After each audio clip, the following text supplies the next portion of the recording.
So if you're a freelancer slash Charmander and you want to become an agency owner slash Charizard, this is going to be a video where I'm going to help you be able to make that evolution possible, because a lot of people get stuck as a freelancer slash baby Pokemon. They don't know how to evolve. All right. So I've personally gone from, zero to over the last 5 years, our agency is now averaging between $140,000 and $150,000 per month in revenue. And so this is going to be a video where I share with you the process for how you can go from freelancer, which is typically $1,000 to $25,000 per month, to agency owner, which is between $50,000 to $100,000 per month, somewhere in that range. Okay, so let's just talk about where you're at as a freelancer, because this is the freelancer zone. You're doing between $1,000 to $25,000 a month. You have too many service offerings. You're typically stuck working in the business, meaning you have no time for working on the business. You're pretty dependent on referrals. You have no marketing system slash execution. You have a poor or non-existent website. You're pretty much reliant upon Upwork or some platform. You lack differentiation. You lack service market fit. You sign poor quality clients. You lack a team. If you stop working, you stop making money. Now that's the life of a freelancer, ladies and gents. And I can tell you, it sucks compared to being an agency owner. Now, the objective as a freelancer, the objective is to build runway and prepare to hire, okay?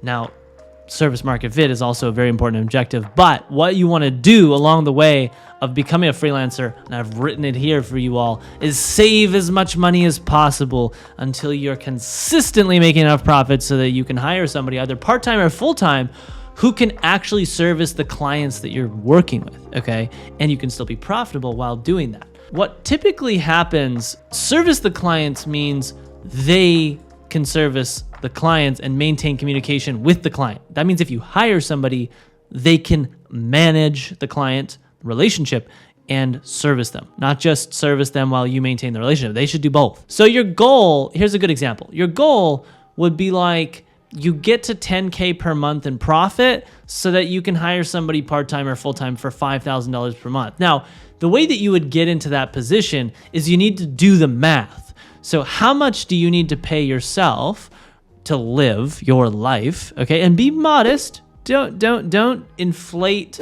your living expenses. Live as cheaply as possible in the beginning so you can build the runway. It'll help you scale your agency as quickly as possible, and you'll be thankful you did it later on down the road. But how much do you need to pay yourself? Seriously, like, what do you need to live? $2,000 a month, $3,000 a month, $1,000 a month? The less, the better. Now, how much are your business expenses? Okay, this is an important question because if you're a freelancer, typically you have no expenses. You have software, and then that's it. You have your computer, your Wi-Fi, your rent. I mean, that's your rent. Where you live is technically a part of a business expense because you need to live somewhere. But you may not have that. You might be living at your parents' house like I did when I started out. Now, how much is the salary of this person that you need to hire? Okay, so if you're getting close to being able to hire somebody, then fantastic. How much is that salary going to cost you? Part-time, full-time? Do the math. Once you've done the math and you feel like, okay, you know what? This is where I need to get to in order for me to be able to hire somebody and be able to make this jump from, freelancer to agency owner, from doing $1,000 to $25,000 a month to $50,000 a month. Once you know that math, you really got to get laser focused on the following: offering one service, choosing one market to offer that service to, defining your ideal client profile, defining your pricing structure, building a marketing strategy for targeting that specific market segment, and then executing on this strategy that you set forth for the marketing strategy, and making sure that as you're collecting market feedback, you're adjusting your marketing, your service, your whatever, right? And you have to keep in mind, at this stage, like, market feedback is one of the most important things because you're still not sure if you have service market fit. You're sending out a message to a market, and that message is really resonating with the market, and they're willing to pay you money for the service offering that you have, right? So you're sending a message to a market, hey, I'm offering this service, and they're buying that service, right? And you're consistently doing that over and over and over and over again. And once you've done that enough times, you should be able to have a 7-figure business. And once you have like a 7-figure business, you typically have reached some level of service market fit that's far beyond what you would have if you were doing $5,000, $10,000, $15,000 per month. Okay, so the bottleneck, here's the problem that most people get into. Most people are bottlenecked by either the fact that they can't even achieve service market fit, so they just don't know what to offer and who to offer it to. This is like the two most confusing variables for people. But one of the less confusing variables is, or confusing bottlenecks, which is very common, and I want to address it here in this video, is you're approaching maximum capacity and you can't take on more clients. Okay, I just got off a call with an agency owner yesterday who has 40 clients. He's doing about $6,000 to $7,000 per month, and he's simply unable to take on more clients. He's unable to do anything but service his clients because he's maxed out and he doesn't have any other people on his team. He's basically a freelancer, right? So the solution to solving this is pretty obvious. You need to be consistently making enough profit to cover a part-time or full-time salary of somebody who can help you service the clients so that you can work on the business more. And again, service the clients means, they handle the relationship and the service work that is done to help make sure that the client is happy. Now, if you're not producing enough profit, but you're maxed out capacity-wise, this is the biggest bottleneck people are facing, pay attention here, then you didn't do the math properly, and what you've achieved is not something that is scalable, and you need to go back to the drawing board and re-strategize everything. Seriously. So this guy that I was talking to, I think it was actually yesterday, he's in this situation where he's got 40 clients. He's doing, $7,000-ish per month. He has barely, any profit after he's paying himself.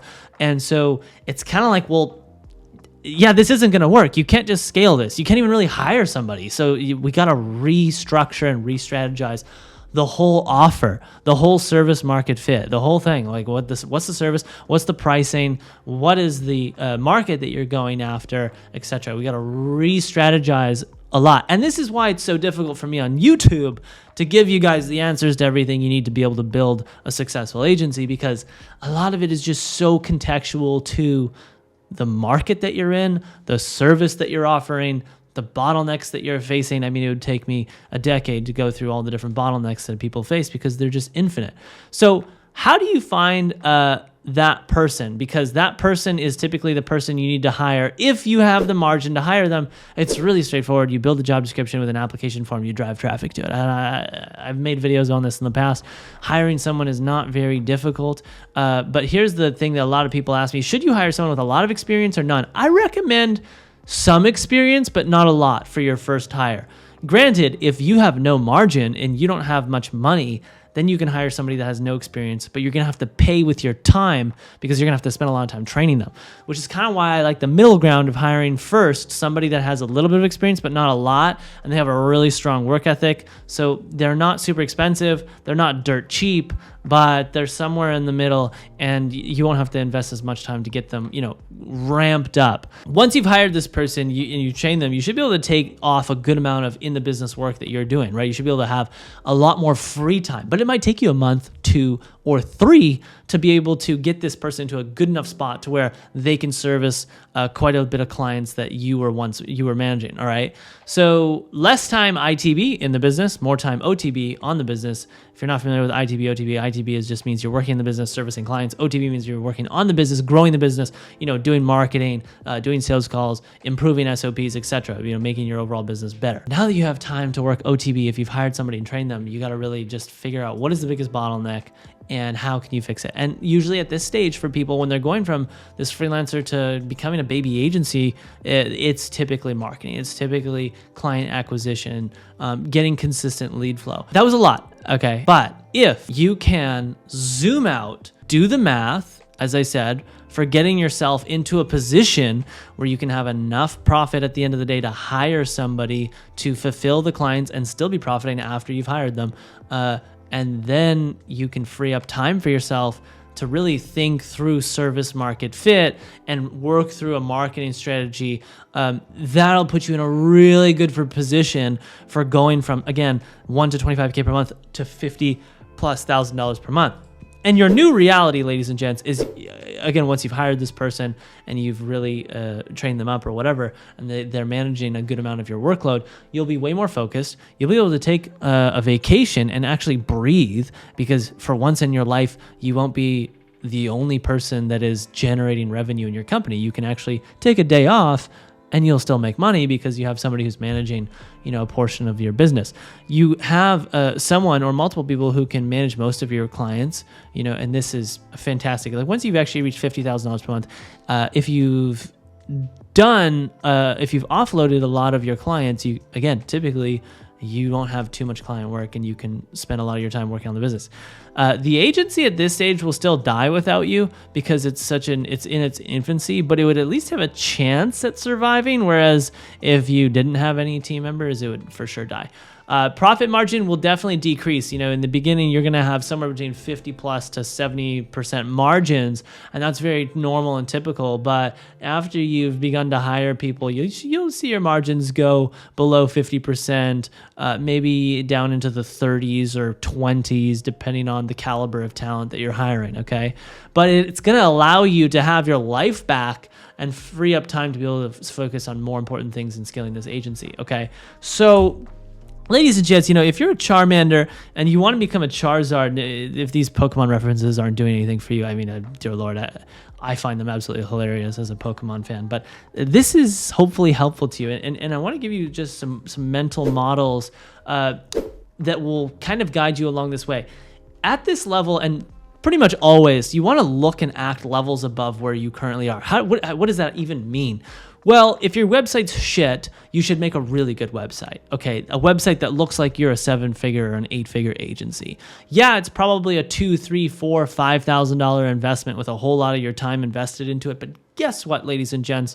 It is so worth it because it makes you more of an authority than your competitor who has a terrible website that was built on ClickFunnels or some landing page software and it's a template and it looks awful.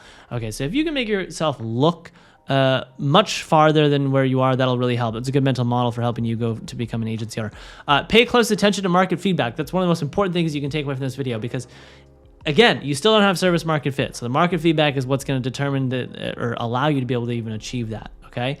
Do the math. This is the most important thing. I see too many people get it. Like the guy I just talked to yesterday, you guys, ladies and gents, again, he's been going at it on this agency or freelancing journey, basically agency journey for 5-6 years. And I was kind of mind blown because I was like, wow, you should by year 3 or 2, you probably could have been doing $30, $40, $50, $60,000 a month, but he's still doing, $6,000 or $7,000 a month. And it's primarily due to just not doing the math, not zooming out and realizing that you're stuck in an absolute black hole vortex of ITB work in the business.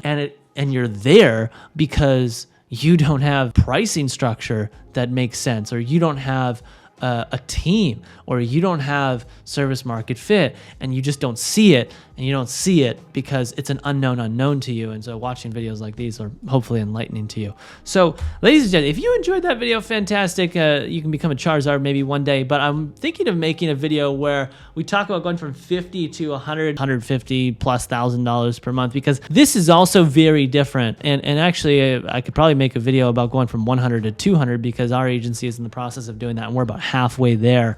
So if you enjoyed that, hit the subscribe button. Let me know your thoughts in the comments section below. And if you enjoy a Pokemon better than Charizard or Charmander, let me know. I'm happy to hear that in the comment section as well. Also, in the description below this, just real quick, one final CTA call to action.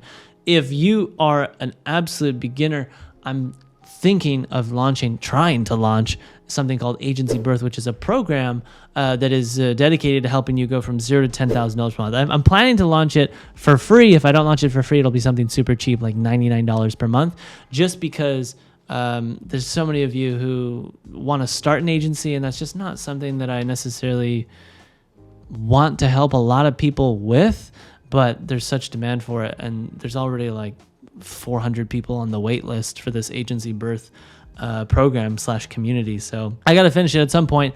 Sign up to the wait list if you're interested in that. Hit the subscribe button, hit the like button. Let me know your thoughts in the comment section. Much love, you guys. Ciao. I hope you enjoyed that video. If you want to watch another one that's extremely valuable, I just selected it for you, and you can check it out by clicking it right there on the other side of the screen across from my face. All right, friend, enjoy. Thanks for watching the channel.